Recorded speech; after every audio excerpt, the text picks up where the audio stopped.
Здравейте хора, ви отново с моят канал. Днес ще правим още един анбоксинг, пак от Озон, но този път е с Фънко Попове. Нека да извадим един с затворена ръка и ето го. Фредито, вижте го. Много е готин според мен. Тая е Фредди от FNAF 4, ето да ги видите и кои са и от колекцията. Сега само трябва да го отворим.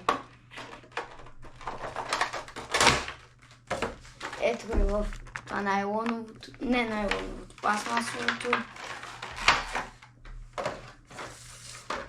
Ето го и извън всичко. Опа. Много е готин. Добре. Слагаме го ей тук да се вижда. След това е Дедпул, който и той е много готин. Но от колекцията най-много ме кефи ето този. И сега го отваряме. Господин Фредди, нападайте. Той се откачи. Ето го. И той се склатаща глава. Ето ги и тук Фънко Поповете, не знам да ги виждате, но много е готин. И това Фредди, не Фредди, Дедпул, обърках се. Само където не може да стои прав. Ей, дай си ми го дефектен. Нищо, аз ще го подпорам. Добре. Тези които ще ги оставим. И вземем ето това. Фънко Поп пак от Наруто. Не пак от Наруто си.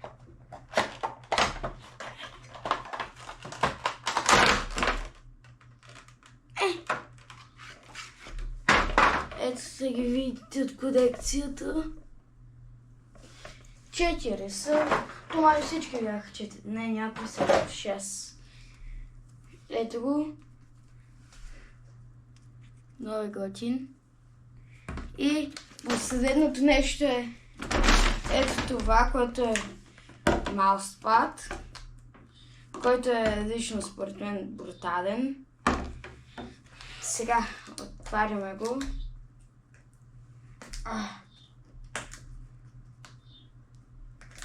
Добре.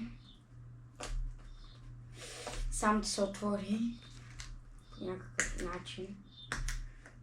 Айде, отвори се.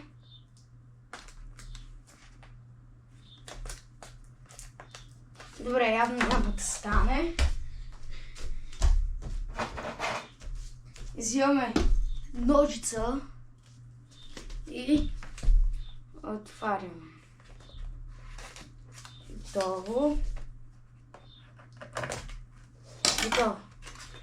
Сега. Или нищо не съм направил, или нещо съм направил. Добре. Добре, и моментът на истината, който е за мишка и клавиатура. Вижте го. Пишете дали ви кефи и свети. Има кабел. Ето го. Кабела. И Мауспада е готин. На този Фънко Поп му давам 8. На този му давам 6, защото не стои прав. А на Фреддито 10 от 10. И на това му давам 10 от 10. Само където не мирише много хубаво. Но се готин. Но самия пат е як. И свети ей тук отстрани по краечетата. Да. Тук се вкъдучва. Хора, ето ви с едно вкъдучване. Ето го пада. Виж го готино изглежда, клавиатурката. Ето свети И сега ще ви покажем как е на тъмно. Айде загаси се. Как се загасяше? Хора, става един малък. Не нов. Ето. И ето вижте как се свети пада.